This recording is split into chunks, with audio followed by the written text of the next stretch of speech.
Hey everybody, welcome back to Slip On Home. My name is Melissa, and today I'm going to talk to you about amending your soil. So the first thing that you need to do is kind of figure out what you have for soil. There are three main components to every soil. There is sand, there is clay, and there is silt. And so the combination that you're really striving for is about 40% sand, 40% silt, and about 20% clay. And I'm going to explain that all to you, so just chill. So you want to start by figuring out where you're at. So a really quick and easy way to do this is grab a mason jar, a handful of your dirt, you throw it in the jar, you top it with water, and you give it a good shake. And within about 10 minutes, you can see it starting to separate out. Now, this is probably really hard for you to see, but there is a clear distinction, maybe if I do that, right about where my fingernail is, of sand, and then it goes up to silt, and then the clay just sits on top. Now, what this tells me is that my soil is pretty sandy. I actually need to do something about that. Sand is good in that it heats up quickly and that it helps drain water, but too much sand means that your soil is drying out, and it means that your water and your nutrients are just running away.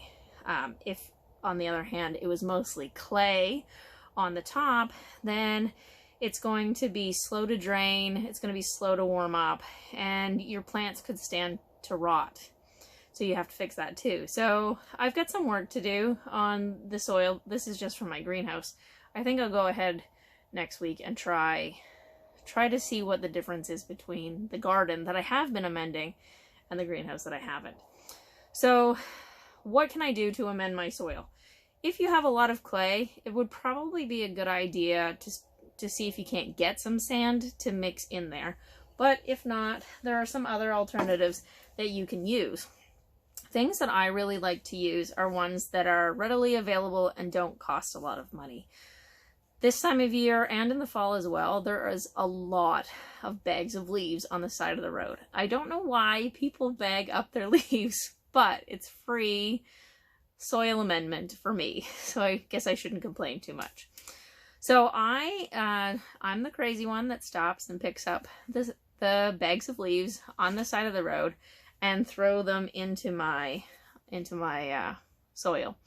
I usually let them just kind of sit on the top of the dirt in the fall, and then we till things in the spring. If for some reason you can't find any leaves, which I can't see why you wouldn't, but anyhow. Some other things that you can use would be straw. That's relatively easy to find, doesn't cost a lot of money.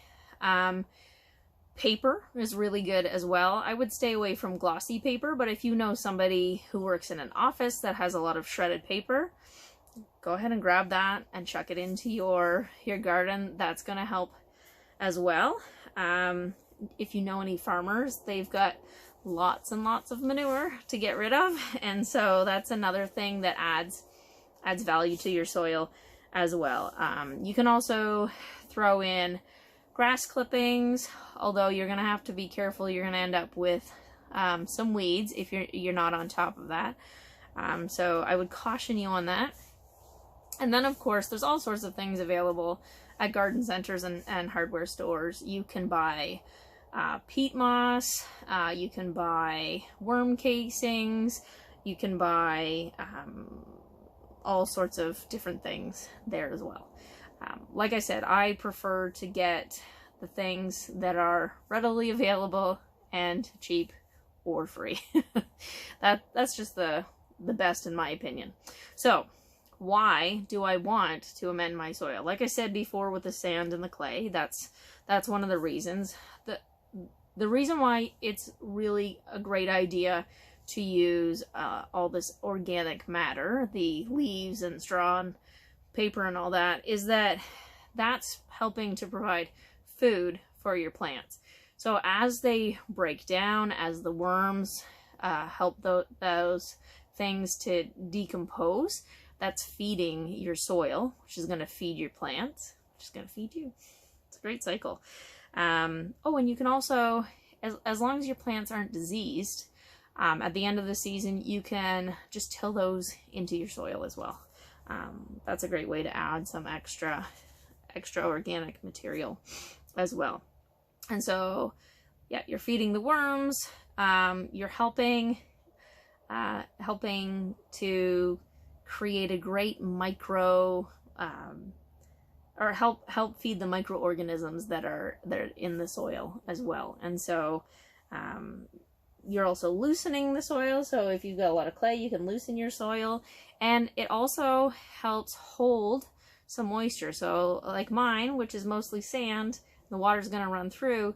Throwing in some leaves that are going to become saturated with water, that's going to help retain the moisture in my garden. So that's good as well.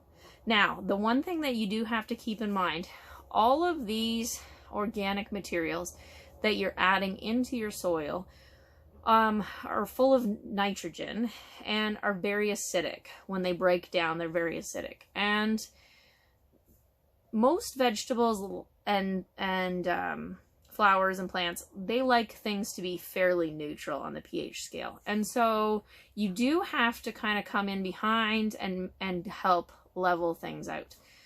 You can get pelletized lime. Just follow the precautions with lime. You don't want to inhale that sort of stuff. So the pelletized lime is better than the powdered. The one thing that I really like to do, my family grew up doing this, and so it's just second nature to me, really. We have a wood furnace, and so the wood ash, when we clean out our furnace, we just dump that on the garden, and that helps. That wood ash helps lower the pH and counteract the all the organic material that we're putting in. I assume that there's probably more to it than just balancing out the pH. I'm sure that the wood ash has some other sort of nutrient in it. I'm just not really familiar with it. Like I said, it's just second nature to me. The furnace gets cleaned out. It gets dumped on the garden. So I guess that's pretty much all I have on amending the soil. I'm sure that I've missed quite a lot. And of course, if you have questions, then please feel free to reach out. This past week, I've gotten quite a number of people that have commented or reached out and asked me questions directly. And so I love so much that people are starting to garden. You know, if it takes a global pandemic to get people to grow their own food, then, I mean, let's take that as a positive out of this entire terrible situation. So that's what I got for you today. And thanks for watching. I really appreciate you taking the time to spend watching my videos. And I hope that you have a very lovely week. Bye for now.